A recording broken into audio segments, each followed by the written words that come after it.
2010年3月、韓国、ソウルで起きた一つの事件が、ある男の人生を16年間奪い続けた。2026年、法廷の扉が静かに開いた。傍聴席から押し殺していたおえつが漏れ始める。被告席に立つ男は、もう若くはなかった。白髪が混じり、頬はこけ、目だけが、ただ、ぼんやりと宙を見つめていた。裁判長の声が、静まり返った法廷に響く。被告人を、無罪とする。その瞬間だった。男の両膝が、力を失うように崩れ落ちた。傍聴席の後ろで立っていた老いた母親が、声にならない声で息子の名を呼んだ。弁護士が駆け寄り、男の肩を抱く。二人は、しばらく言葉を交わさなかった。ただ、互いの体温だけを確かめるように、肩を震わせていた。16年。それは、ただの数字ではない。息子の成長を見届けられなかった年月、老いた親の手を握れなかった夜、無実を叫んでも、誰にも届かなかった声の積み重ねだ。なぜ、この男は無実のまま16年も服役し続けたのか。なぜ今になって、無罪が証明されたのか。その答えは、一本の電話から始まる。証拠が底をつき、再審請求を諦めようとしていた弁護士の携帯が、鳴った。あの日の夜に、だが、それを語る前に、まず、全てが始まる前の話をしなければならない。逮捕される以前、この男がどれほど普通の、ごく当たり前の日常を生きていたかを、2026年4月4日、韓国のあるニュースが静かに、しかし確実に人々の心を揺さぶった。16年間、無実のまま服役し続けた男の話だ。その男の名は、イ・ジュンソク。1975年生まれ、ソウル郊外の小さな町で育った。どこにでもいる普通の男だった。彼の仕事は、建設現場の日雇い作業員だった。決して豊かではない。しかし、毎日汗を流し、まっすぐに生きていた。朝は夜明け前に起きる。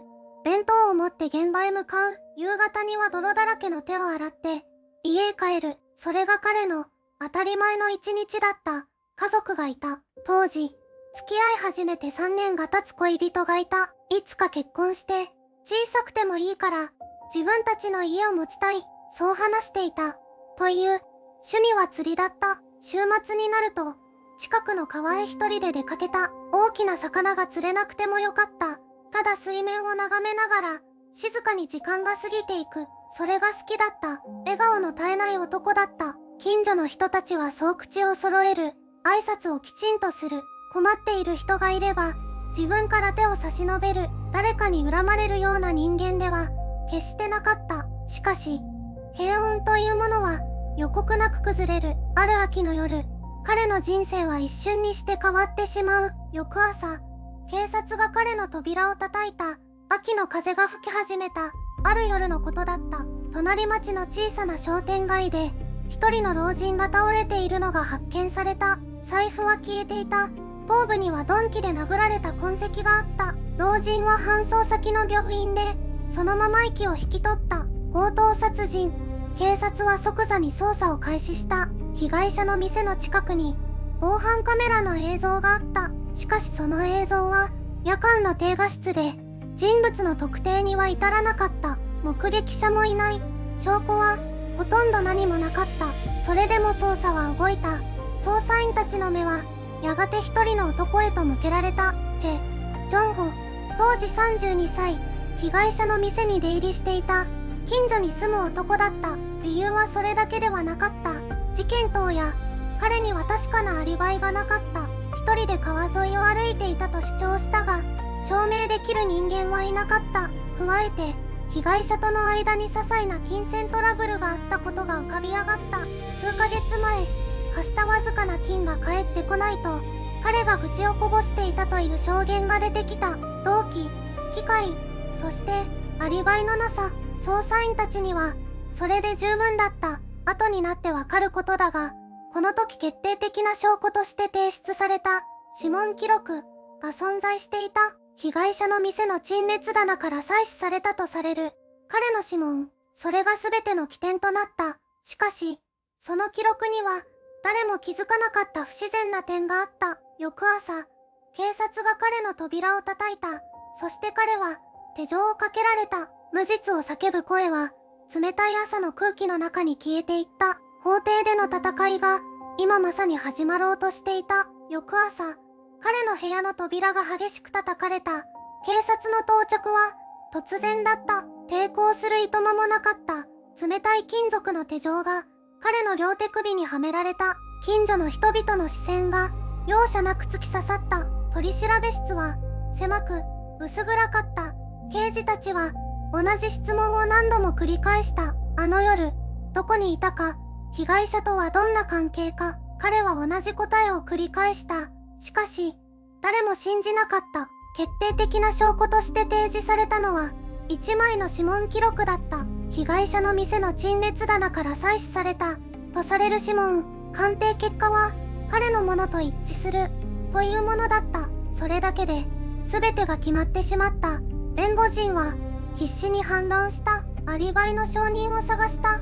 しかし、証人の証言は、法廷では弱かった。指紋という科学的証拠の前では言葉は無力だった。裁判はあっという間に進んだ。検察は強盗殺人罪で起訴した。求刑は重かった。弁護側の主張はことごとく退けられた。判決の日、法廷に静寂が訪れた。裁判官の口から有罪の2文字が読み上げられた。彼はその場で崩れ落ちそうになった。しかし、泣くことも許されなかった。無実を叫んだ声は、もう誰にも届かなかった。後になってわかることだが、あの指紋記録には、重大な疑問が潜んでいた。採取日時の記録、保管の手続き、証拠として提出されるまでの経緯、どれもが曖昧なままだった。しかし当時、それを掘り起こす者は、誰もいなかった。こうして彼は、鉄格子の向こう側へと消えていった。16年という、長く、重い時間が始まろうとしていた。鉄格子が、音を立ててしまった。その音が、彼の世界の終わりを告げた。週刊初日、彼は、自分の名前ではなく、番号で呼ばれた。人間としての輪郭が、少しずつ削られていくような感覚だった。棒の中は、冷たかった。冬は凍えるほど寒く、夏は息ができないほど暑かった。しかしそれよりも、もっと耐え難いものがあった。それは、時間だった。終わりの見えない時間が、毎日同じように流れていく。朝が来て、食事があって、夜が来る。その繰り返しだけが、彼の日常だった。無実だと、訴え続けた。しかし、誰も信じなかった。弁護士も、看守も、同じ棒の者たちでさえも、やがて彼は、叫ぶことをやめた。言葉を失った日々の中で、彼は手紙を書き続けた。母親への手紙だった。返事は来ない日の方が多かった。それでも書いた。ペンを握ることだけが自分がまだ人間であることを確かめる唯一の手段だったから。3年が過ぎた頃、母親が面会に来なくなった。後で知ったことだが、病に倒れていたのだった。会いたくても会えなかった。謝りたくても謝れなかった。その事実が彼の心を最も深く傷つけた。それでも彼は生きることをやめなかった。なぜか彼自身もうまく説明できなかった。ただどこかに信じていたのかもしれない。真実は必ず誰かに届くと。16年という歳月は人の一生を変えるには十分すぎるほどの時間だ。しかしその時間の果てにまだ諦めていなかった人間たちがいた。彼のために動き続けた者たちが。16年間誰かがずっと動いていた。彼の姉は弟が収監された翌年から請願書を書き続けた。区役所、検察庁、法務部、どの窓口でも同じ言葉が返ってきた。判決は確定していますと。それでも彼女は書くのをやめなかった。担当弁護士のボク・ジョンミンがこの事件を初めて手に取ったのは2025年の春のことだった。再審専門の弁護士として彼はこれまで数十件の冤罪事件に関わってきた。しかしこの案件は証拠が薄かった。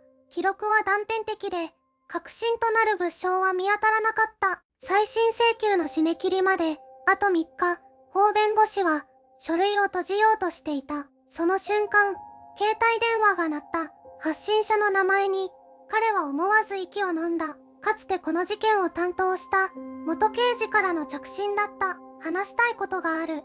ずっと言えなかったことが、電話口の声は震えていた。老いていたが、確かな意思があった。元刑事は言った。当時の証拠室に不正があったと、指紋記録の一部が書き換えられていたと。そして、それを知りながら黙っていた自分を16年間悔やみ続けてきたと。法弁護士は書類を再び開いた。並行して動いていたのは弁護士だけではなかった。市民団体真実の扉のメンバーたちが独自に証言者を探し歩いていた。 SNS で情報を呼びかけ、古いニュース映像を掘り起こし、当時の近隣住民に手紙を送り続けた。誰も報酬を求めていなかった。ただ間違いを正したかった。それだけだった。真実を追いかけた人間たちの手に今新たな証拠が集まり始めていた。新たな証拠が集まり始めていた。市民団体真実の扉のメンバーたちが掘り起こした情報の中に一本の古い映像があった。事件当日、現場近くの商店に設置されていた防犯カメラの映像だ。当時の捜査では画質が悪すぎるという理由で証拠から除外されていた。しかし2026年の映像解析技術は16年前とは別物だった。専門家が解析を進めると映像の中に人影が浮かび上がった。時刻は事件発生の推定時間と一致していた。そしてその人影はチェソンジェではなかった。法弁護士はその報告を受けた夜しばらく動けなかった。証拠はまだあった。元刑事の内部告発から得た改ざんされた指紋記録と並行して弁護団は DNA 再鑑定を申請していた。当時の鑑定サンプルが奇跡的に証拠保管庫に残っていた。通常これほど古い事件の生体サンプルは廃棄される。しかし担当者の記録ミスが皮肉なことに証拠を守っていた。再鑑定の結果が届いたのは申請から3週間後のことだった。封筒を開く手がわずかに震えた。報告書には明確な文字が並んでいた。チェソンジェの DNA と現場から採取されたサンプルは一致しない。16年間誰も開けなかった扉がゆっくりと動き始めていた。真実は消えていなかった。ただ誰かが深く埋めていただけだった。そして今その土が取り除かれようとしていた。次の法廷で何かが決定的に変わる。最新の申請書が裁判所に受理された。しかしそれは終わりではなかった。始まりに過ぎなかった。検察は徹底的に抵抗した。16年前の捜査に問題はなかった。証拠は適正に収集された。チェソンジェは正当に有罪とされた人間だ。そう主張し続けた。法廷の空気は重かった。弁護士の勘、準旭は DNA の不一致という事実だけを武器に法壇の前に立った。しかし検察側は DNA だけでは無罪を証明できないと反論した。当時の状況証拠、目撃証言、指紋記録、それらは全てチェソンジェを犯人として指している。そう言い張った。その言葉を聞いた瞬間、勘は静かにファイルを開いた。指紋記録、その言葉を検察自身が持ち出した。勘は1枚の資料を裁判官に提出した。元警察官ちゃん、不足の証言録取書だった。当時の証拠室で記録が書き換えられていた事実、チェソンジェの指紋データが意図的に現場記録と照合されるよう改ざんされていた経緯、全てがそこに記されていた。法廷が静まり返った。裁判官は資料を手に取り、長い時間をかけて読んだ。検察席から反論の声は上がらなかった。2026年3月17日、裁判長は静かに口を開いた。原判決を破棄する。被告人、チェソンジェは無罪。16年分の時間がその6文字に凝縮されていた。チェソンジェは身動き一つできなかった。隣に座った妹が声を殺して泣いた。勘は書類を閉じ、天井を見上げた。真実は消えていなかった。ただ取り出されるのを待っていた。しかし無罪判決はゴールではなかった。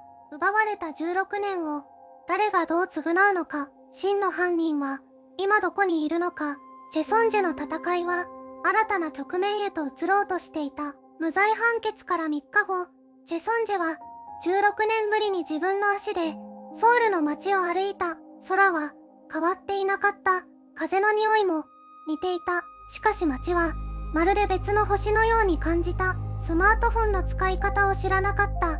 交通系 IC カードの改札に戸惑った。コンビニのセルフレジの前で立ち尽くした。世界は彼を置いて進んでいた。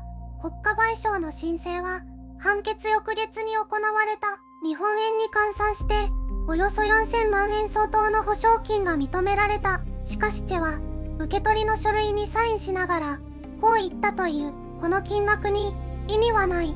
返せないものがある。奪われた16年、亡くなった母との最後の時間、結婚も子供も青春もどれ一つ金銭では換算できなかった。妹のウンジョンは兄が戻ってきた夜こう話した。笑い方を忘れていた。それが一番怖かった。チェはしばらく言葉を返せなかった。刑務所でのトラウマは深く残った。夜中に目が覚める。人混みが怖い。他人の視線に体が固まる。釈放から半年間、彼は心理支援施設に通い続けた。一方で変わらなかったものもある。担当弁護士官ジョンはこの事件を機に再審専門の法律事務所を設立した。チェの事件は韓国の司法改革論議を再燃させた。証拠管理のずさんさ、自白偏重の捜査文化。問題の根は一件の冤罪事件よりもはるかに深かった。真実は取り出された。しかし問いはまだ終わっていない。次回最終章。この事件が社会に残したもの。チェ・ウォンソクは今も毎朝同じ時間に目を覚ます。刑務所にいたあの16年間と全く同じ時刻に。習慣とはかくも深く人間に刻み込まれるものなのか、それとも失われた時間が彼の体に呪いのように残り続けているのか。弁護士の官ジョンは言った。この事件で勝ったとは思っていない。ただ少し遅すぎた正義を届けられただけだと。指紋記録は誰かが意図的に書き換えた。証拠室の不正は組織的に隠蔽されていた。そしてそのことを誰も長い間問わなかった。では問いかけたい。もしあの電話がかかってこなかったら、もし内部告発者が沈黙を選んでいたら、チェ・ウォンソクは今もなお罪人として生き続けていたはずだ。真実を守るのは制度ではない、一人の人間の勇気だ。あなたならその電話をかけることができるだろうか。